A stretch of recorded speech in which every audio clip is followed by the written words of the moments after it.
Hello. In this episode, we're asking a deceptively simple question. What actually makes a space feel good? To answer it, I'm joined by Saskia Wheeler, a neuroscientist and wellbeing specialist whose work sits at the cutting edge of neuroaesthetics, the science of how beauty, form, and environment affect our brain and bodies.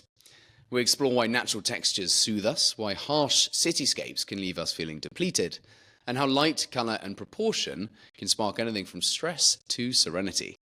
Saskia shares insights from her academic research and her sensory practice, from barefoot installations in Berlin to the emotional architecture of healing spaces. This is a conversation about science, yes, but also about instinct, memory, and the quiet intelligence of our senses. It's for designers, architects, and anyone who's ever walked into a space and just felt something shift. Let's get into it.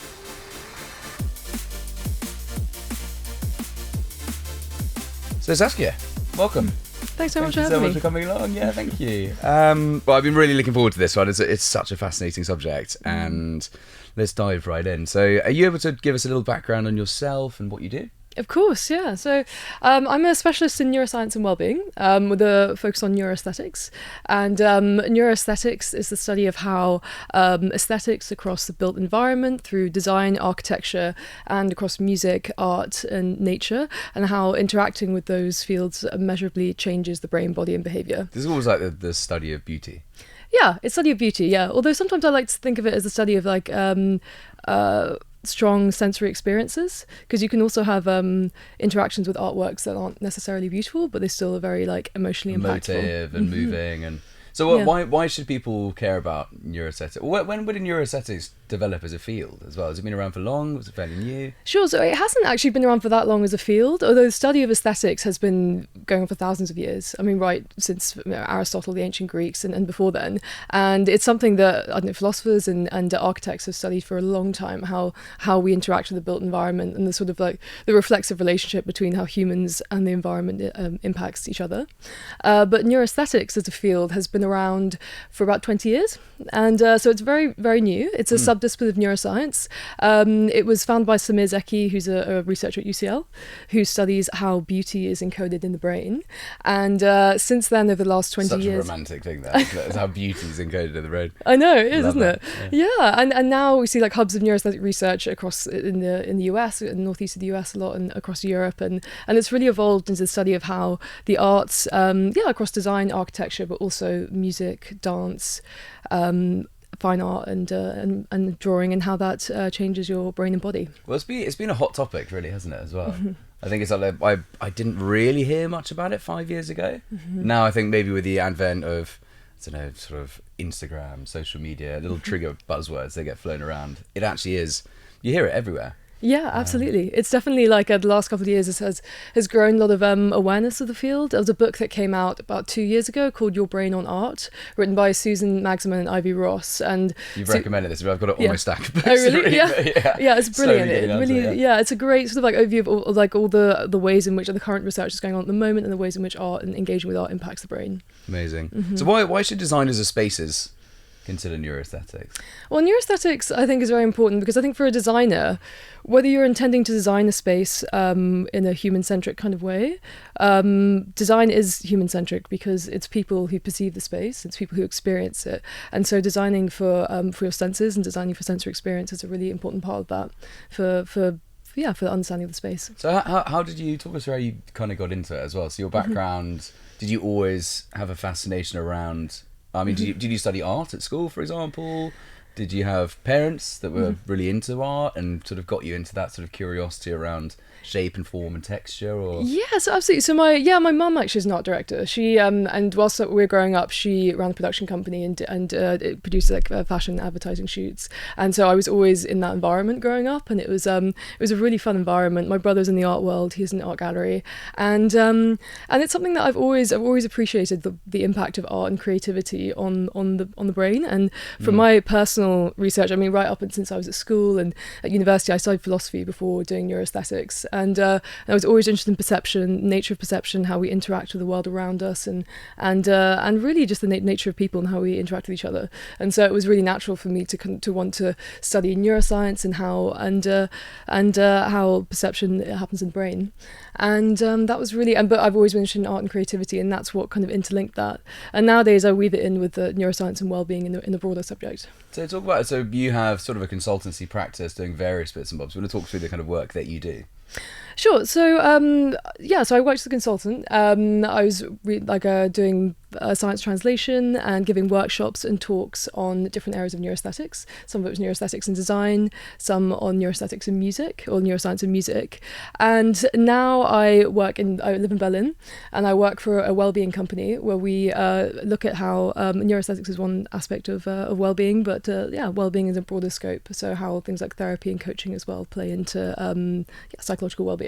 Mm-hmm. So how did you transition into applying neuroscience to design? Was there a moment where you suddenly realised this could really revolutionise the way that we design our world? Well, it was really when I studied my master's in neuroaesthetics at Goldsmiths, and that really opened up a world of looking at how design, how art impacts the brain. I think before that I felt that I didn't know how to connect my interest, and then I did this master's, and it was like such a penny drop. Yeah, it was a penny drop. It was so eye-opening, and also. Did you know that was a potential career path as well? The one that you have now, was it kind of you learned by opening little doors? I mean, like, right, okay, actually that's a little bit more of an insight to that. And it definitely it's sort of evolved on through that way. Yeah, no, it's definitely, because as you say, I mean, neuroaesthetics is a very new field, so it's not necessarily like you're not going to leave university and get offered a job in that. Well, the rest of the world's catching up, right? And so and it's a subject that I think people are starting to gain a lot more awareness of, and awareness of how like art and engaging art changes the body and design. And it's funny because it's something that, like, we look at like the evolutionary history of how people interact with design and art in the built environment. It's something that like humans have been doing, or our species have been doing, for longer than we could learn to read or write. I mean, it's about 50,000 years that people have been being creative and art making. And to give that in the context of our evolution, I mean, it's about 5,000 years ago that we learned to read or write. So creativity is like essential to an essence of what it is to be human. Yeah, absolutely. Yeah, it's that essence of like human connection, how people connect with each other and how people communicate. And I think it's funny because it's something that I think about 200 years ago, the advent of the Industrial Revolution, art making before that and design was a sort of intrinsic part of life. And nowadays, I think sometimes it can be a tendency to see it as nice to have, or like a sort of like, oh yeah, that's nice, but it's really sort of something that is very intrinsic to our emotional well-being, like how design, how the built environment affects our well-being, and I think human connection. So what's the most dramatic example you've seen of a building having a positive effect, or a space, or a product? Yeah. So the positive neuroaesthetics effects on a human being. Mm-hmm. Well, we know that curved spaces are very like positively impactful on the brain. It's shown that people. Do we know why that is? Well, I mean, I think it has to do with like there are theories around like evolutionary development, and like often in evolution, like curvature symbolizes harmony, and things that like we like to look at like in nature, and things almost tend to end up curved as well, right? Like, you know, if you actually think about like the universe, planets get swiveled round into a ball, you get sand, that's stones that are rolled into, you know, I don't know, I wonder if there's absolutely, I think definitely, and that kind of like circularity, as a circle. And then when you think about things that are sharp and jagged in nature, those often, like, I mean, sharp thorns and things are abrasive, they're threats. Exactly, abrasive and threats. So it does make sense that that we like gravitate towards curvature. But I think with neuroaesthetics, I mean, one of the interesting research studies in neuroarchitecture, which is done by Anjan Chatterjee, who's a really prolific researcher in the field, and he's done research onto how people respond to architectural interiors, and what they found was that when people look at interiors of enclosed spaces with not very many windows and with low ceilings, it activates a part of the brain called the anterior cingulate cortex, which is associated with threat detection.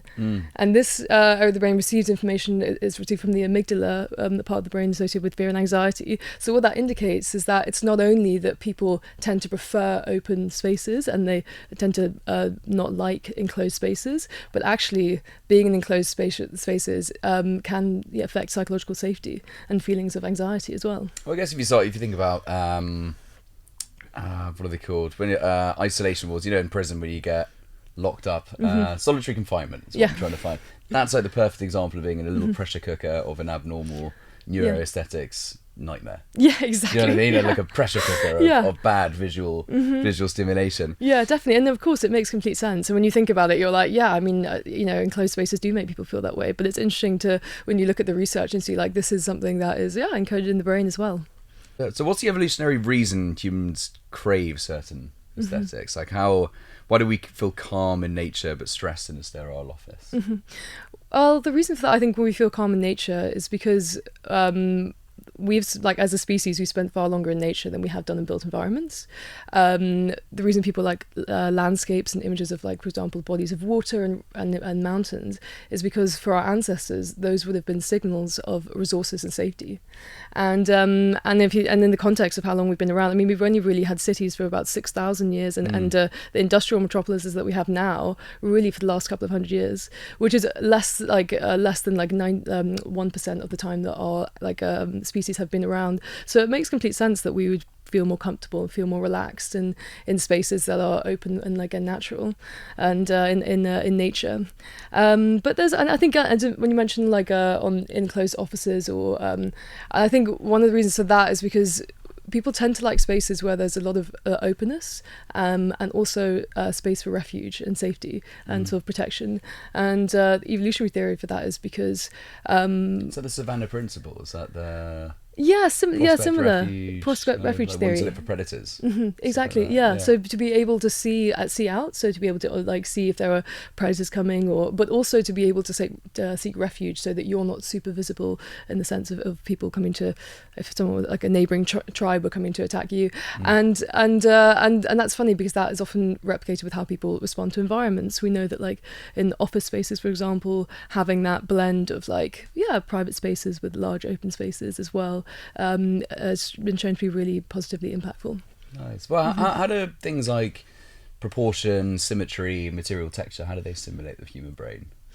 Well, yeah, I mean, the human brain is responds very strongly to order and symmetry, and we know that. Mainly, I think one of the reasons is because with symmetry, it's easier to process, so it aids processing fluency. So, we tend to take in symmetrical images, a lot better. And with proportion, we know that spaces that display order and proportion are are more easily detected by part in the brain which detects spaces, so the parahippocampal place area. And so our brains are wired for symmetry and proportion in that kind of way. Can you break down the neuroaesthetics of a healing space, like a hospital room? What elements must be included to put the body into a comfortable, nourished state? Yeah, absolutely. So I think with healing spaces, I think the main aspect that you want to take into account is really creating an environment that aids psychological safety. So it helps to feel relaxed and then sort of engage your parasympathetic nervous system, your kind of relaxed response. And the way in which to do that, I think, is creating spaces that include a lot of biophilic design. So we know that bringing natural elements into the environment reduces stress. And so bringing in wood textures, lots of natural textures, plants, natural light, having lots of available natural light, and creating a very calming environment, I think, is super important. I mean, it's funny because in the book, which obviously this whole sort of podcast series it came from, and my inspiration to learn more about amazing stuff that the researchers are doing. The 15 patterns of biophilic design that Terrapin, Bill Browning and Katie O'Ryan, Joe Clancy as well, sort of put together. One of the biggest things is biomorphic shapes and patterns and stuff like that, and they are scientifically proven to enhance the quality of the experience of human beings in the built environment. But I feel like, are you surprised by how much you have to explain to individuals about the importance of texture and shape? And I mean, for me, it's sort of, when I started looking into it, I was like, it does just feel like common sense, but until you look at it in a way that's clear to see and explained in a way that makes sense to you, it's difficult to understand that looking at lovely frappled shadows on a lovely sort of slate wall is way nicer than a floodlit room. Yeah. and actually thinking about the amount of like massaging on your neurons that that texture would have because of the deciphering and stuff. Yeah. Do you find you have to sort of educate people a lot about stuff which really we know instinctively? Yeah, that's interesting. I think in some ways, I think sometimes there's a often not much of a connection made between how aesthetics and aspects like texture, as you mentioned, affect your health and well-being. We know that things like exercise affects health and well-being, but when we think about like how environment and how the textures that we're feeling all the time impact our ability to feel relaxed within a space, that's often, there can be a little bit of a disconnect in that sense. But texture is super important. I mean, as you know, I mean, it's such a touch sensation is such a fundamental way in which we gain information about our environment and how we relate to people around us. So textures are hugely important in that sense. And also, I think touch as a sense is one of the, we spoke about designing environments for human connection, and touch is one of the main modes by which we increase levels of oxytocin. And oxytocin is a neurochemical much like dopamine, serotonin, but it's released when we feel feelings of trust and safety, and it's often referred to as like the bonding hormone. And touch is a primary way by which we receive oxytocin, and oxytocin also tends to have an inverse level, inverse relationship with cortisol.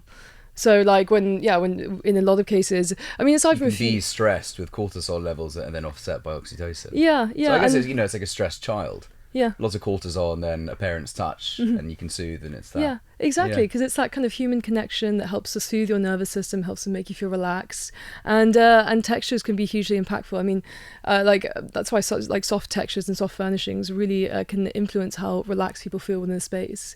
And one of the interesting things I find about touch is because obviously your skin is your largest organ, we have receptors all around our body, and you're constantly in contact with things. It's the only sense that you need direct reciprocal contact. If you think about it, you can see without being seen, and you can hear without being heard, but with touch, you're indirect It's a contact. connection. Yeah, It's a absolutely. connection. Yeah, and there's so many cross modalities like texture and heat, for example, thermoreception. Yeah, and the interesting things about touch is that there's lots of research showing how a touch in the environment can be really incidental to our attitudes and decision making. So we know that, for example, there's a study that was done at Yale that was really interesting. Actually, it showed that when people were asked to negotiate the price of a car, and when people were sat in hard chairs, they were much more rigid and uncompromising. Aggressive on price. And when they were sat in soft chairs, then they were more open to negotiation. And it's so funny because it's like you think that it's just such a direct understanding of how the built environment can impact people, how people relate to one another. I always think, I mean, there's a few things there. I mean, the earliest theories of sight was the extramission theory, which is that we had literally sensors that shot out of our eyes and touched the world around us. So we've always had a really deep understanding about the fact that we can touch with our eyes, and that sensory experience is really viscerally aware, like we're aware of it. We know that.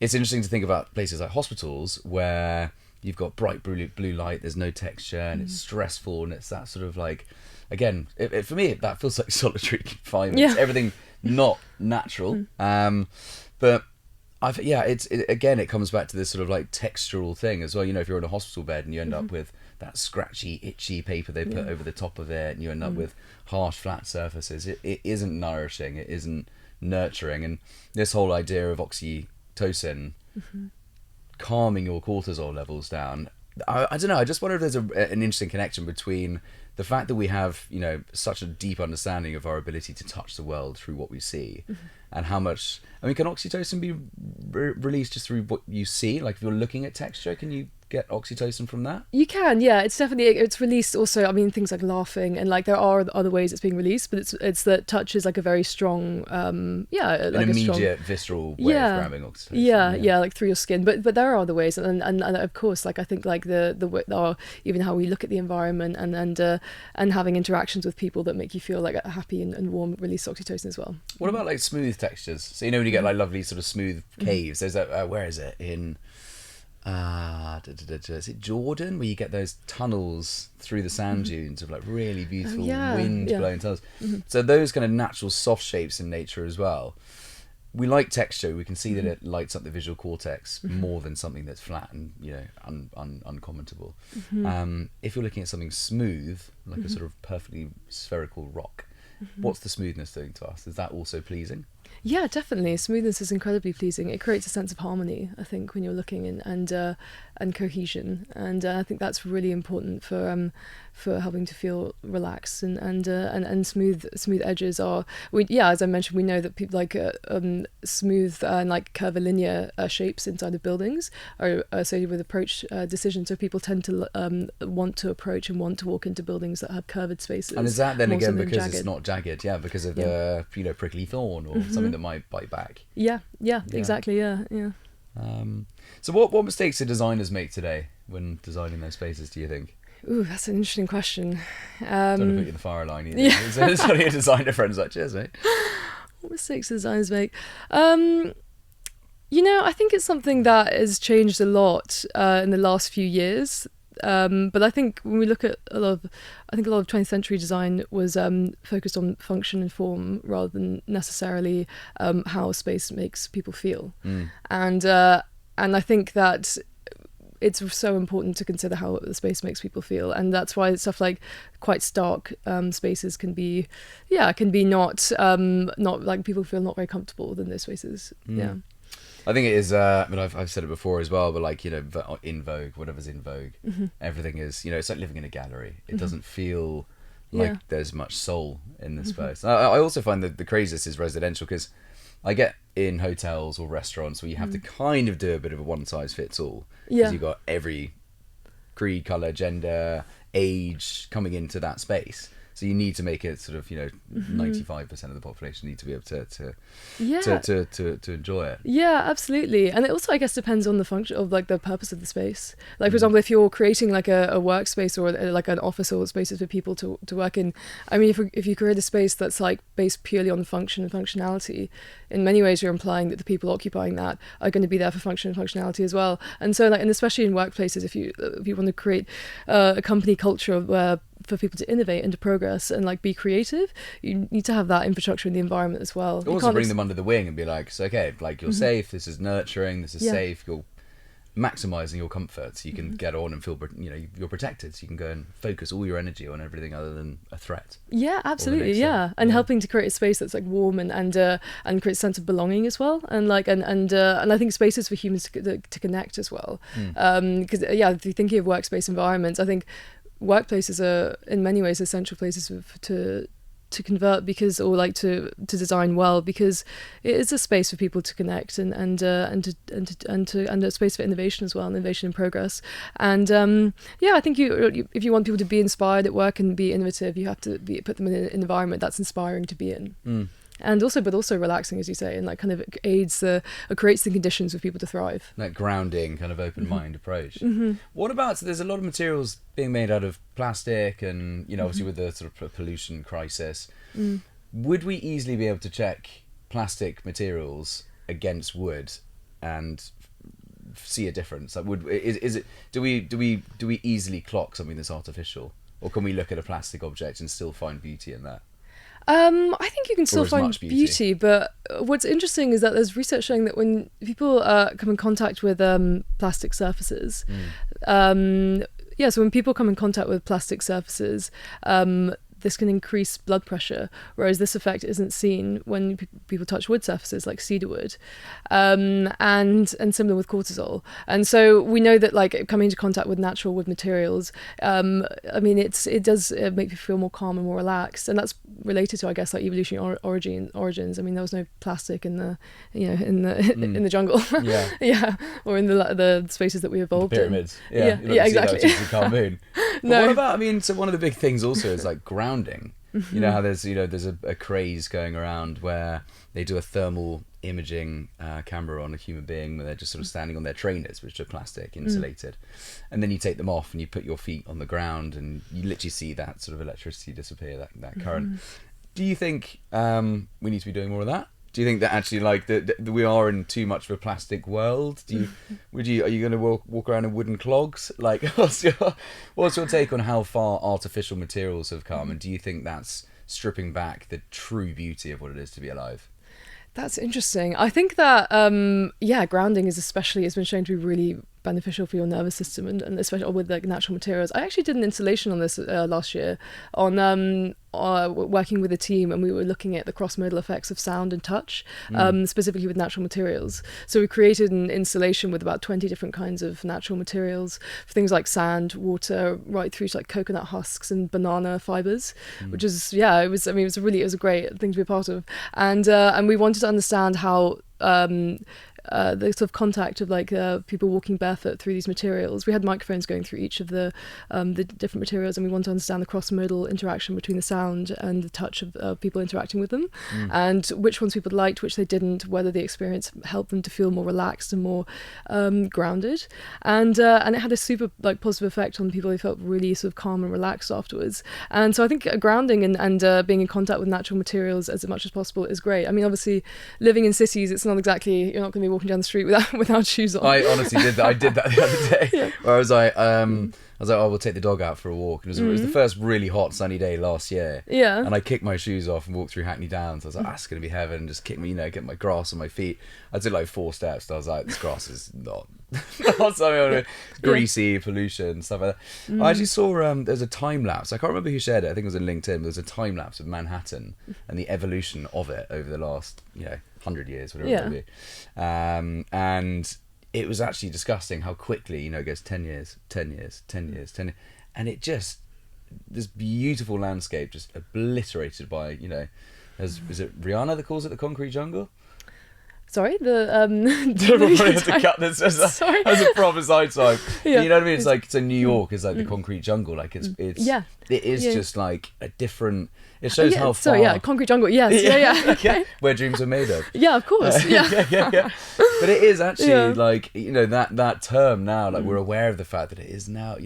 How far we've come for it to now be a concrete jungle. Like, we don't live in the jungle anymore. That is our new. Exactly, natural. And it's funny, and you do forget that it's so. And then it's synchronous with how we evolved, like living in metropolises with like huge sky rises, and you forget that like I don't know, human body is so sensitive to our surroundings, and even it's been showed looking at buildings, like really high sky-rise buildings can make people feel quite like looking up at a skyscraper gives you proper wobbles. Do you know what I mean? It feels daunting and I know exactly. No, it really does. Especially seeing like these huge glass buildings that you're like, wow, this is unbelievable. And if you think about it in the context of like our ancestors, I mean, imagine them like being in these environments. And obviously we've come on and evolved since then. But it's just it's important to think about because I think these environments can have sort of micro stressing effects on our bodies.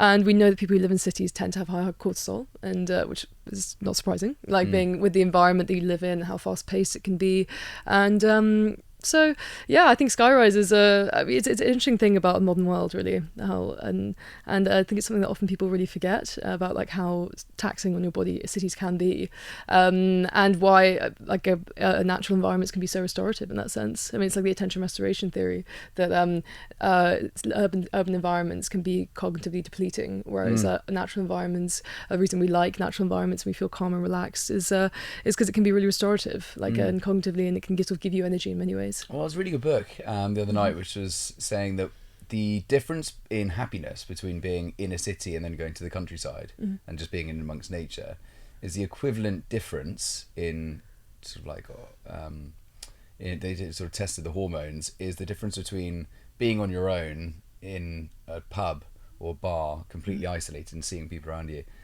and actually being with your friends in that bar. Like that's how stark the difference in enjoyment and happiness is the difference between being alone and being with your tribe and having a good time. Like it's a stark difference. Wow, that's interesting. There's also there's an amazing book called The Eyes of the Skin by Johanny Palasma, which talks about how as technology's evolved and all these designers have started using iPads and Macs and sort of CADing and using 2D screens to create their buildings, they're no longer drawing. And we used to hear the pencil running across the paper, and we'd smell the paper and the pen on it, and we had more texture on our buildings back then. But as technology has evolved, the amount of texture, and we're designing with fewer sensors, and you can see that translated on the buildings that are now mirrored and polished and flat and brilliant white and stuff like that, which I find that's interesting. crazy. So there's been more of a movement towards creating like buildings and architecture with like very smooth surfaces over textured. Yeah, what do you think? because we're now designing with our eyes and not with our ears, and not with the full sensory experience. And exactly, which is amazing. You see it directly translated. So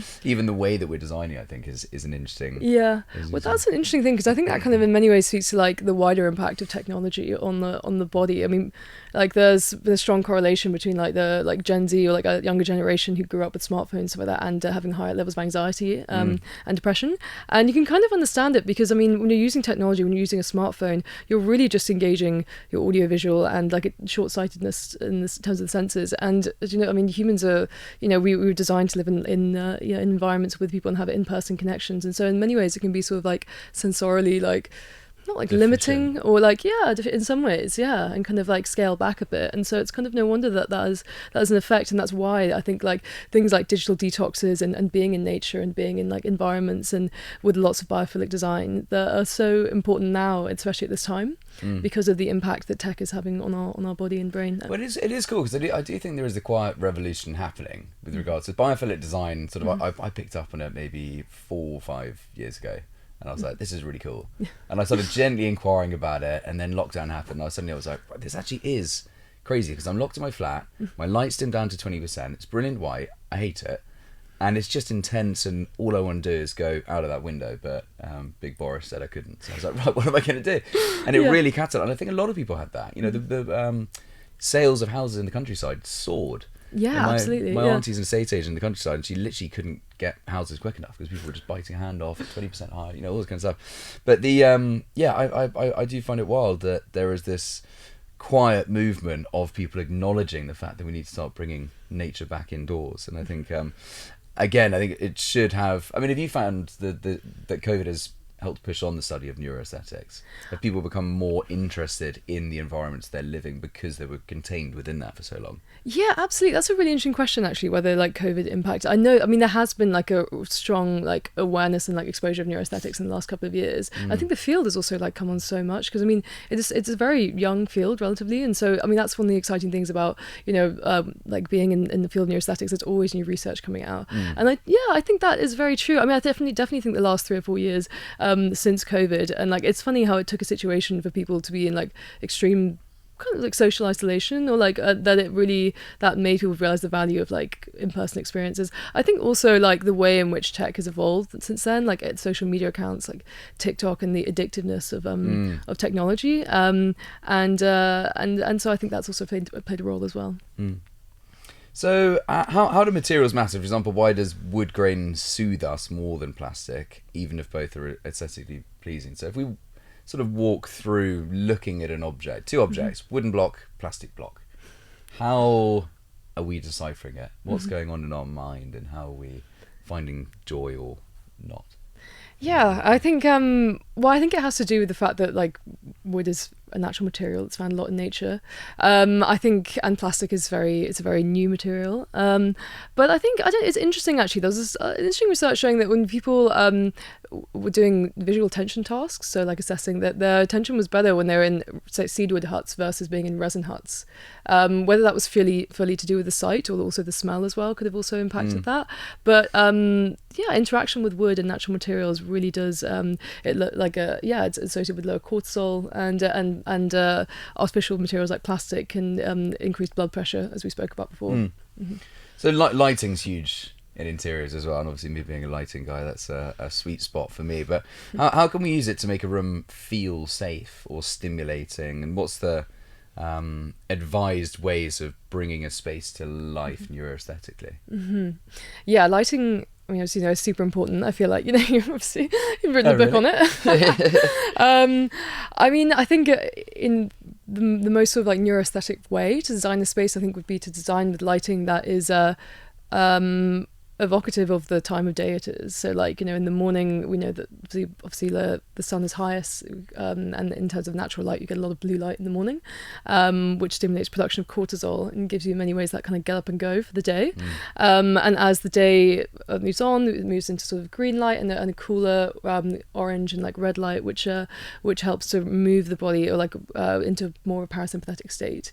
And so I think it's Rest and repair. Yeah, exactly. Getting you ready for the nighttime, sort of like increasing levels of so when your body like increases levels of melanin, and creating environments or like built environments that help to mirror that in as best way as possible, I think is really the best way to design for well-being.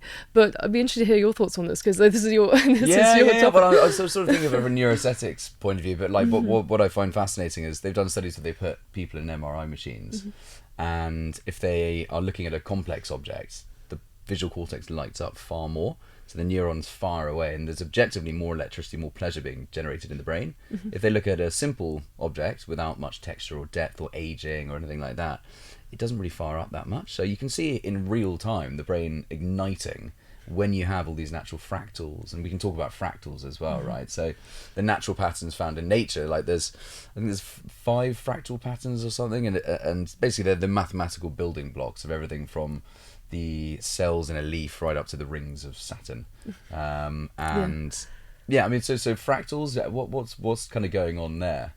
Yeah, fractals, exactly. I know fractals are shown to be really visually stimulating, because as you say, they light up the visual cortex. And I think like as with fractal geometry and a lot of like creative images, we tend to like when it approached with a new, whether it's like a new like idea or object or environment, we tend to like environments that balance novelty with familiarity, or a sense of order with chaos, and this is the idea of variety and unity, and it helps create sort of a sense of harmony, because as you say, as humans we're constantly intrigued by like new and novel situations, but you have to balance that with a sense of helping people to feel like safe and structured in the environment. So if you have a really sort of like I don't know, like too much kind of disorder and complexity, it can, especially in terms of design, and it can really impact your I don't know, the brain in certain ways. The processing of it, I guess it's like there's too much new stuff. What the hell's going on? It's overwhelmed. Yeah, exactly. Yeah. And fractals being like repetitions of self-similar patterns can help to sort of like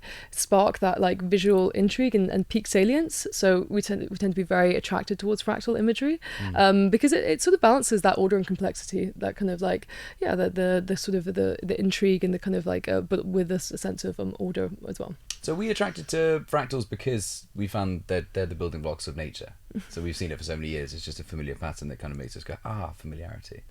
Yeah, I think so. I mean, a lot of things in nature, like as you like, have fractals, like leaves and many aspects of nature. I think also the symmetry aspect of fractals.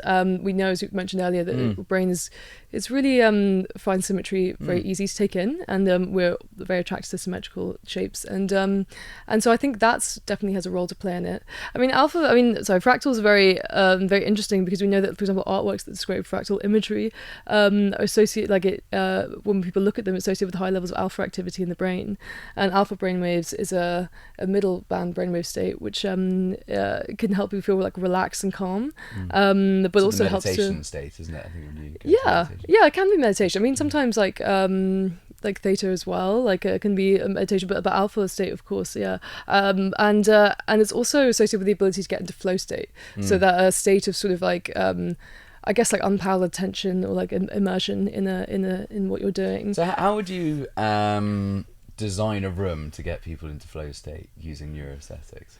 Wow, that's interesting. Obviously, I don't know, you might need like a canvas and some props, but generally speaking, is it, thinking about like door handles and tactile stuff, but then also how we're seeing a space. I mean, you talk about order and chaos, but then fractals. I mean, how would you kind of, could you, I was tricky question this, but could you kind of walk us through, say, a living room?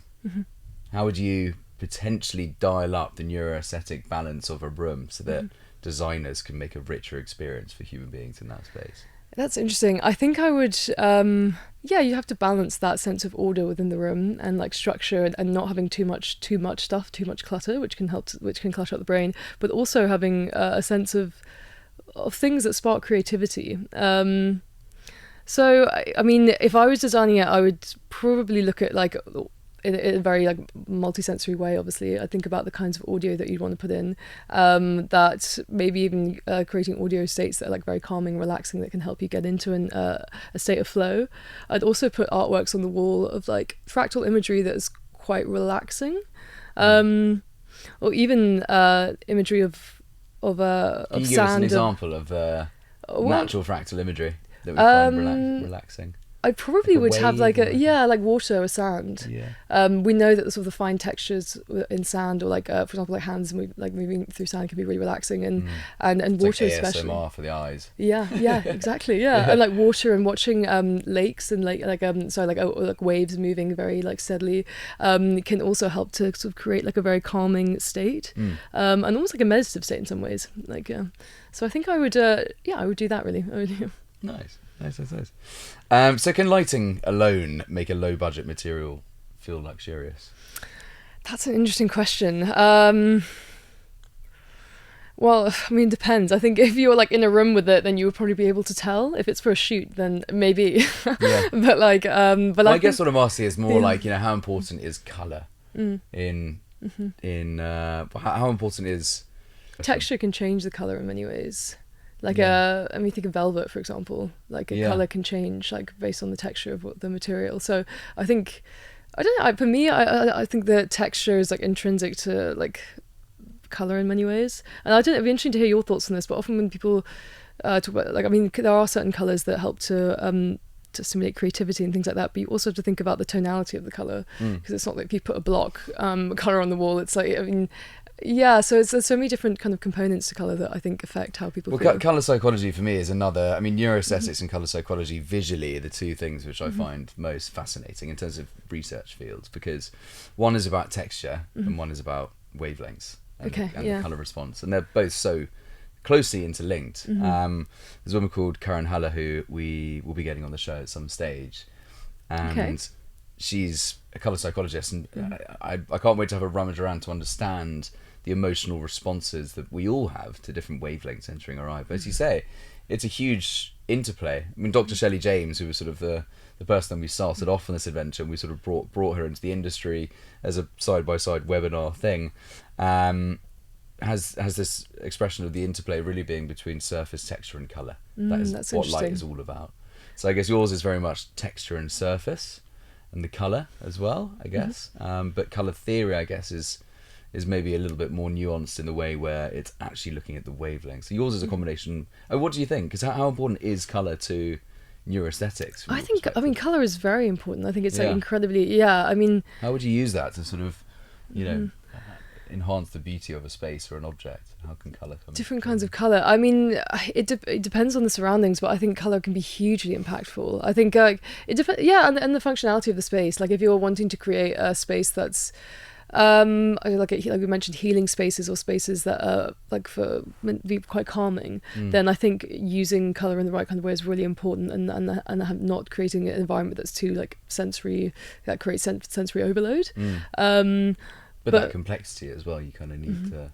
Yeah, but weave in complexity as well, and into the and colour is hugely impactful, I think. So what are the biggest contributing factors to someone developing their own idea of what is beautiful? So what can affect someone's opinion of neuroaesthetics? So could it be culture? Could it be gender? Could it be religion? Like, is there what forms beauty in the eye of the beholder? I think culture has a huge impact on that, and culture and society and religion. I mean, it's interesting because especially when it comes to people and then the kinds of faces and things that people find aesthetic.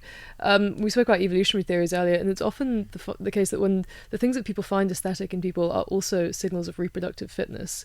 So things like facial symmetry, or like for women it's like, you know, things like having like wide hips, or like quite youthful faces. The stuff like in like Renaissance art, like the kind of the symbolizers of beauty. But I think like culture has a huge impact on that, because I think nowadays like the Kim Kardashian. Yeah, exactly. It's very different, isn't it? But there are still I don't know, biomarkers, but it's very like interweaved with our culture and how that influences what we find beautiful. And also, I think what you've grown up around. I mean, if you think about art or design, many ways people design their homes are related to the kind of environments that you grew up in.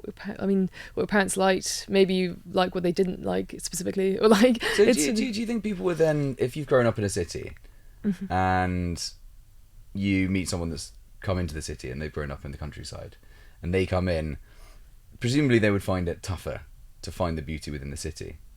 The countryside person landing in London, for example, would be like, this is really overwhelming. It's completely different to the vast forest that I've grown up with. Would that be fair? I think, yeah, I can understand that. I think like, if it's a different environment that you've grown up in, so I think it may be like cities can be sort of like quite sensory overload in many ways. I find it funny because I grew up in London, like in the city, and like I sometimes find that like last year I didn't leave London for about 6-7. Sorry, I didn't leave a city, for about 6 months, and I went away to the friend's house in the countryside for a weekend, and literally within about 10 minutes of getting out of the car, I was like, oh my god, I didn't realize how much my body needed it. Yeah, but you actually sigh. Like, it's crazy. So my our offices are in Hertfordshire, so when I drive out there, I get out of the car and I'm just like, and even just leaving the M25, the angry, sharp sort of steering wheels of everyone around that chaotic ring road. It's absolutely. I just feel like I'm getting away from the madness. So I've been up in sort of like North England and stuff for the last couple of weeks, and there's a really good comment from someone in Yorkshire who was like, London takes, the North gives. In terms of like, it's just for me, it's particularly London is just a chaotic city. I can understand that, and like, I mean, London is very chaotic and even like I have friends who live in like New York, and New York especially, so I think even more fast paced than London in some ways, and like it can be, and people often say you can spend 2-3 years in New York and it just wears you down, because it like, but it's so bloody cool as well. Like as a city, it's a city that never sleeps, and it's absolutely, it's the concrete jungle, literally the concrete jungle, but it is it's chaos, and I guess. You saying that it takes however many years, was it 6,000 years for us to adapt to, as a species, to the new environment. Is there a way, so our frontal lobe, which is the part which differentiates us from the rest of the animal kingdom, it's our consideration, strategy planning, logical thinking, retrospective, ego, all that kind of stuff. Do you think that the flow of reflection about the environment and us being able to calm our monkey brain down and going, we know we're looking at a skyscraper and it's weird and it's making us dizzy, but we know it's a really cool building as well. Do you think there's any feedback loop in there that will help us fast forward our adaptation to the environment more quickly? Or do you think it's just going to take time? Yeah, I mean, I think, I don't know, on one level your brain is hugely adaptive to environments because we don't necessarily walk around every day really acknowledging how like tiring the environment can be, and especially being in a city, like it usually we can adapt to it quite well. But I think it's more so like on a sensory level, like for your nervous system. We also, like you often say, like your nervous system often can't necessarily tell the difference between something that is an impending threat to your survival or something that's like not necessarily. It can tell the difference between how big of a threat something is, but not necessarily what it is. And so I think that like built environments and living in cities, there can be so many sort of micro stresses in your environment that impact your nervous system and help to and sort of can increase levels of cortisol but it's not necessarily something that we're hugely cognizant of. We're not, but it's and I think that's why in many ways cities, like people who live in cities, do tend to have high levels of cortisol because there's just so many. It's a very sensory overloading environment. Well, I think also there was a really interesting thing during lockdown where Dr. Shelley James and I interviewed Marianne Shillingford, who's the creative director of Dulux. Oh, wow. She said that the number of paints that were sold during lockdown when everyone was suddenly inside for natural colour tones went up dramatically, and it used to be pale beige, grey, flat blank scenes. So when people came home from the madness of outside, they could mute their visual experience. But then, obviously not being allowed outside, the opposite happened. They went, right, I need to add some natural colour because I need the wavelengths to hit me in the eye and give me that natural stimulation. So I think in a weird way as well, there's also that element of we've inherited our expectations from our ancestors. So no matter what, even if we're feeding that loop into our brain and going, it's all good, you're in a city, there's taxis, there's people swearing at you, whatever it might be, it's fine. As you say, when you step out of that car at your friend's house in the countryside, you suddenly go, yeah, this is me. This is actually what I should be doing. It definitely gives you space to breathe and space to be creative. And that's maybe, I think when you're when your brain is in a more relaxed state and like your body, then people tend to be more open and more exploratory, and maybe that's where that kind of like as you mentioned, like being in the countryside or during lockdown, people tended to like natural colors rather than more like safe colors of like the beige and maybe that's to do with the fact that like that being when your body feels like psychologically safe, you tend to be more open. I mean, we talk about this in terms of the aesthetic mindset. So there's a protocol developed by Susan Magsamen, who's a co-author of the book Your Brain on Art, and she runs the Neuroarts Blueprint. She's also directed the Arts and Minds Lab at Boston University, and she developed a protocol called the aesthetic mindset, which is a way in which to bring the way in which we engage with aesthetics and art into all areas of life. And one of the key aspects of that is curiosity, or two key aspects: curiosity and play, and adopting a mindset that allows you to be curious and open. And I think that like the environment plays such a role in that, because environments that, as you say, make you feel like calm and safe, create the conditions for you to be able to be like, okay, I can really exercise an exploratory mindset, maybe choose colors that I wouldn't have done before. I can maybe like be more playful in terms of the environment. How do you advise people to work out what is neuroaesthetically pleasing to them? I know we know by looking at objects, we go, oh, that looks really nice, but I find a lot of the things that have come up with conversations with people is actually just to take the time to sit with it and think about it and note it down and stuff like that. I mean, how would you, if someone was designing a new product or a hotel or any kind of space, what could designers do to really engage with what makes them? Well, I think you said it, to really sit with the space. The number one thing is to really try and get in the mindset of how you want someone to feel when they're in that space. If it's a hotel, like if it's by a beach, do you want them to feel super calm and relaxed, or do you want them to feel invigorated and revived? And I think that plays a huge role. And it's actually interesting what you said about like sitting with a feeling, because I mentioned the aesthetic mindset. The first two of the protocols were play and curiosity and play, and the third is sensory awareness, and that's really being very cognizant of your environment and the sensations that you're having. So thinking about for every given environment you're in, like what are the things that I'm seeing, the smells that I'm having, the things that I'm hearing, and really tapping into your sensations and sensory awareness, and that can help with reducing things like anxiety. But in terms of environment, I think the number one thing is to really imagine how you want someone to feel within it, and what are the kinds of sensations they're going to be having, like what kinds of sounds are they going to be hearing, what kind of smells do you want them to have, and how can you best adapt the environment to create the feeling that you want people to get, that we want to give to people. As you say, whether it's super calming, what kinds of scents, what kinds of sounds, like audios, are going to help to bring someone and move someone into more of a parasympathetic or more of a relaxed state, and I think that's the most important thing to think about. Yeah, awesome. So, what would be one change that cities could do today to reduce the amount of stress? I mean, what would you do to the honestly, if it was up to me, that we now mostly call home? I think what I would love to do is to have more immersive and art and like fractal art around cities. So rather having big billboards of advertising campaigns, I would love to see like billboards of like amazing kind of like fractal immersive like art, that calming immersive art. And it brings to mind someone called Lake Heckerman, who's a visual artist from Brooklyn, and he creates these incredible visuals, and they sort of like put people in quite a meditative state. And I don't know who would fund this. I hope that governments would do it as an aim of like creative health. But I think that's the one thing I would do.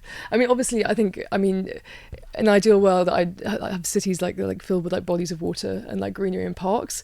But like, that's quite a quick big fix. Yeah, What can I do with water? The mistake we've already made. Yeah. I'll tell you what, actually, because there is in Tottenham Court Road station, they've got that pop-up art station. So it's next to yeah. It's really, really, really amazing, and the amount of interaction that people have with it is so cool to see, and it brings people together, and you see, people who otherwise would have, angry elbows on the rush hour tube and not wanting anything to do with anyone. Yeah. Suddenly they're sort of, taking photos, and like it really connects the community actually, and it brings you back. And yeah, that's interesting, and I can so see that happening because we know that when people look at these like immersive art, like fractal like installations, it's also been shown to decrease levels of activation of the default mode network. So the default mode network is in connected areas in the brain that are activated when we have self-referential thinking. So in areas such as rumination or autobiographical memory, like thinking back. But interestingly enough, like overactivation of those networks is shown to be what happens when people experience depression, and that can be related to like rumination. And we know that like awe-inspiring experiences, like things like immersive art or being in like big natural landscapes, can help with decreasing activation in that area. Maybe because it gives a sense of perspective, or it helps people to feel like in a situation of something that feels so much bigger than them, and it can help to sort of get out of your own mind. We know, for example, that one of the reasons that psychedelics therapies can be really effective is because of the detachment. Yeah. From the detachment from the ego, and when we look at like immersive art, that also I think also has to do with the sort of the sort of hypnotic state that it can bring people and put people in. Like it can help to sort of, and I think that has relates to that less activation default mode network. I think we all need that, living in a city, being able to just like have detached. Imagine like walking to an urgent meeting and going through a tunnel of fractal, whatever it might be. Just It'd be amazing. Just for a bit, I have a little breath. Yeah, and that's like, and even like when we talk about walking to meetings, I always thought like a really brilliant way for like even in workplace environments, like have meetings outside or have walking meetings, because that's sort of I don't know, it can really just help people put in a new environment. I would and say like the best help conversations creativity. I have are in a car, on a train, on a walk, matched motion, slow but together, but not looking directly at each other. So you're in the space, but you're separate, and you're in that flow. Yeah, definitely, and that can help with people with opening up. Especially like people, we know that people tend to like open up quite a lot when you're in conversation and not looking directly at each other. That's why they say that, for example, like on a date, it's better to be sitting, is it like diagonal, like perpendicular? Diagonal, Yeah, then like directly. Opposite is intense. It's like intense. Interview, isn't it? Yeah. Yeah, exactly. So if you could redesign one type of space using neuroaesthetics, what would you transform first, and why? I would transform the spaces that we work in, because I think that workplaces are super important in terms of like spaces for human connection. On average, people spend over 90,000 hours of their life working, which is a huge amount. Crazy, yeah. And I think one of the aspects, I think, with like modern life and modern technology, creating spaces for human connection is really important, and workplace is like so central to that. And I think there's spaces for like innovation and progress, not just for form and function and for people to sort of go in and get on with their day. It should be a space that makes people feel inspired and feel creative and want to innovate. And so I think that the environment that people work in is super important for psychological well-being. Nice. So there's I read something the other day, which is crazy, where they're doing studies on teenagers are coming in, and sort of, I guess, Gen Z, complaining. Well, I think they were doing studies on them, and they can't actually hear certain sounds, and it's because they walk around London with AirPods in. So the noise cancelling stops natural background noise from getting into the ear canals and eardrums and stimulating parts of the ear that, like a muscle needing training, they're not being worked. So they're literally becoming deaf to the general sounds around them, or finding it too intense. I can't remember which way around, but how crazy is that? They're literally another thing that helps us find our own safe space, which is, I think my sales director calls urban camo or something now, where you literally have your AirPods, everyone has their AirPods. You just tune everything out, but again, it's reducing the sensory stimulation and it has effects on us. That's so interesting, because I think it's so, I mean, that relates to like, I can understand that being the case because I mean, it is like noise cancelling, but the fact that makes you less like, I guess, like sensorially aware of your environment is like an interesting thing. I mean, I guess it's one of those features of like modern technology that has made humans somewhat, I don't know, our sense is a bit more lazy. I mean, it's like having like Google Maps. Like my dad's always going on about being like, back in the day we used to have to memorize and like crap. Yeah, and I like just dropped the dangly Google man, and he goes, there you go. That's all the building you're after. Click, I'm off. Yeah, exactly. So it's interesting. Well, do you think that minimalist design is hurting us? Do you think sort of stripping back spaces is causing emotional numbness? That's interesting. I mean, yes and no, because I think that like, having spaces with not much clutter and not much stuff in it can be actually really helpful and really good for your brain. We know that like living in cluttered a cluttered space, there's been studies showing that living in like the cluttered areas like, can increase levels of cortisol. And it's that phrase, having tidy room, tidy mind, tidy desk, tidy mind. But that's obviously, I think having extreme minimalist space can in some ways be like, sensorily, like it can be a bit stark, and like it depends on the design though. If it's like a brutalist space, then I think that is not necessarily very conducive to people feeling like warm and like in many ways fuzzy. Like warm and fuzzy and like relaxed. But in terms of minimalist space, I think it's important to think about how much natural light you're letting in, if there's a lot of natural light coming in, and also with the things that you put in that space, whether it's like a colour of the walls or specific table or objects, how can you make those visually stimulating within the space? So it sort of creates that sense of order and sense of like openness and freeness within the space, but also visual intrigue and visual kind of stimulation.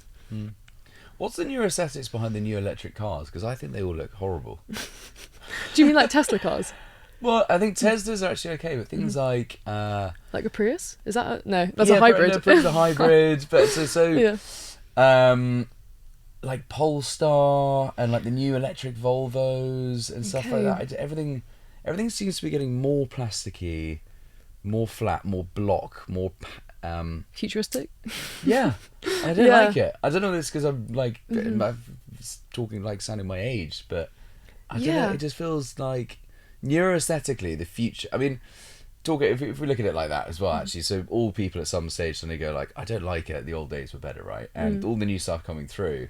It's funny how form can become familiar over time. Like everything new can be a bit shocking. Why is that? So the brand new Volvo, for example, it's got a really harsh front plastic sort of bumper, and the whole thing looks artificial and plastic.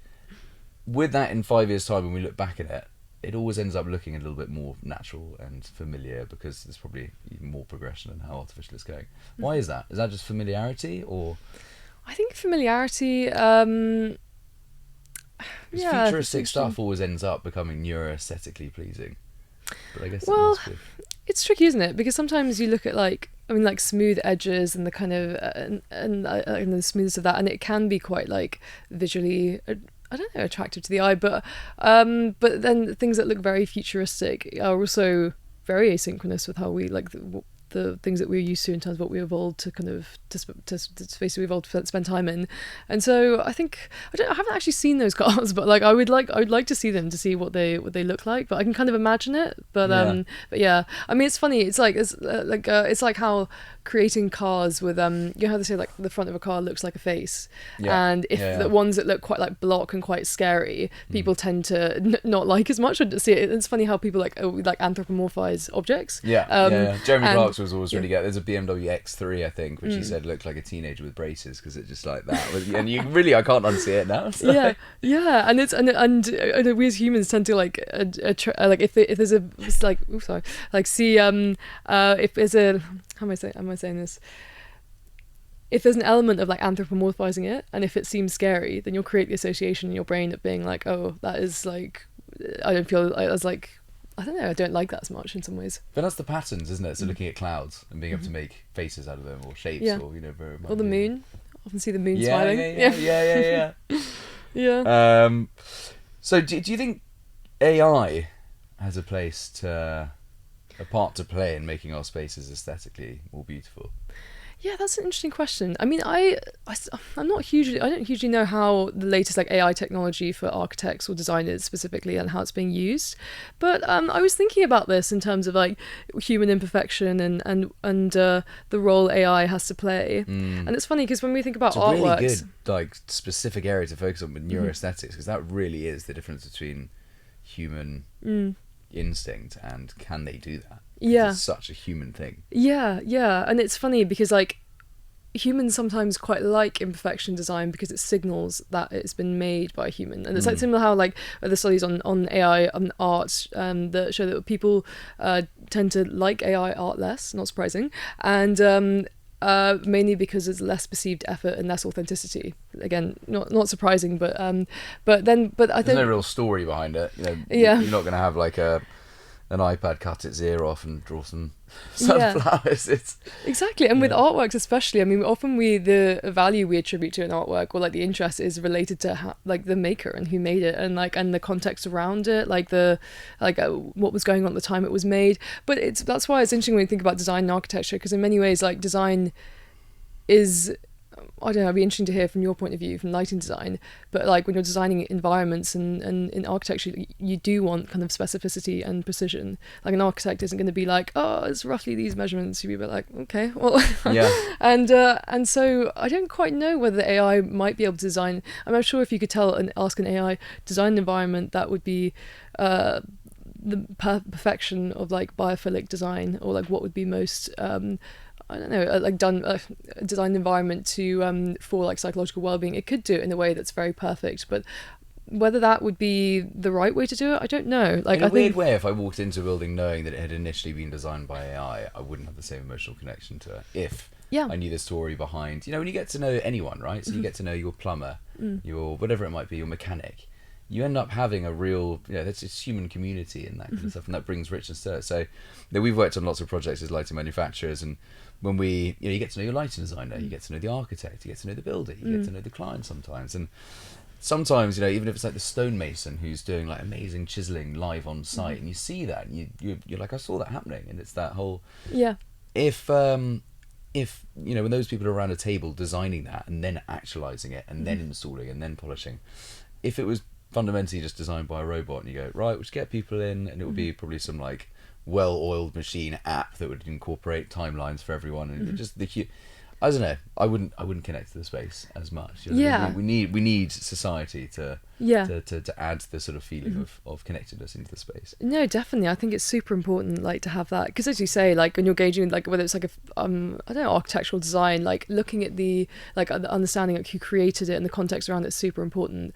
But no, I guess for things like household objects, like, I wouldn't know who designed the light that's in my house, so maybe if I didn't know it was designed by an AI, would it impact how I felt towards it? But I guess that is an example, right? Because actually, so, we live in a world where everything's bought from Jeff Bezos, so much that we send him to space in a rocket shaped like a penis.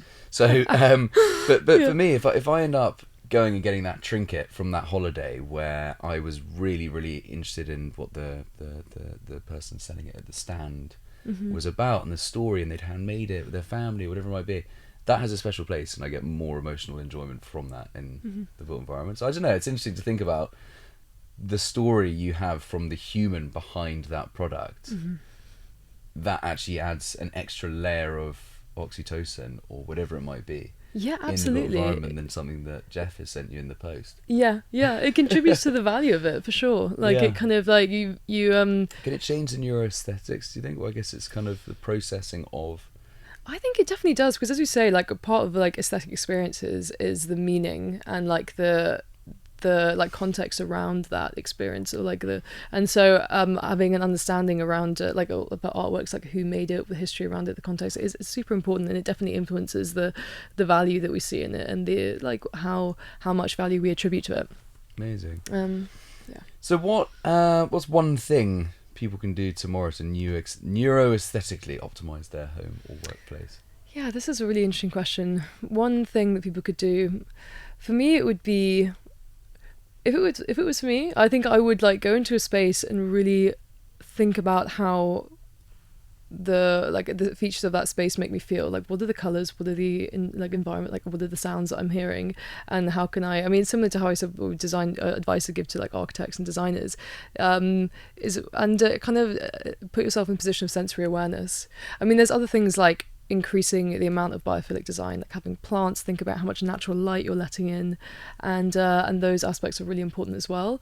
But I think creating an environment that's like visually stimulating, but also balances out feeling of like calm and like being able to feel calm and relaxed, and I guess like psychologically safe in the environment. Being able to balance familiarity with novelty. So creating spaces that are visually stimulating, create richness and fascination with the environment, and create a sense of hominess. And I think in many ways this relates to research done by Anjan Chastu, who I spoke about earlier, and he did really interesting research looking at how people respond to architectural environments, and found that there's three that in terms of people's psychological response to the environment, their responses can be sort of compressed into three components. And so when people enter environment, the three areas they find most important are hominess, so how much of sense of belonging, attachment, and like a feeling like safe in the environment. Fascination, so like how visually stimulating, how enriching is the environment. And coherence, so how much structure and order is there within the environment. And people tend to some people have like a different preference on what's more important. We know that architects, for example, tend to rate coherence as more important, or that is in the research like that tends to be have higher activation in areas of the brain that relate to coherence, which makes sense because obviously as an architect you're going to be assessing the space. And but I think that those are the three areas that are really important to think about when designing a space. Like how can you create spaces, depending on the functionality of it. If it's a hotel, you're going to want sort of probably a different experience than than a hospital. But hominess, coherence, and fascination, I think, are really important things to think about. It's an awesome place to start. Cool, Saskia, thank you so much. It's been awesome talking with you. Great, thanks. Yeah. Well, thanks so much for having me. This has been really great conversation. Yeah.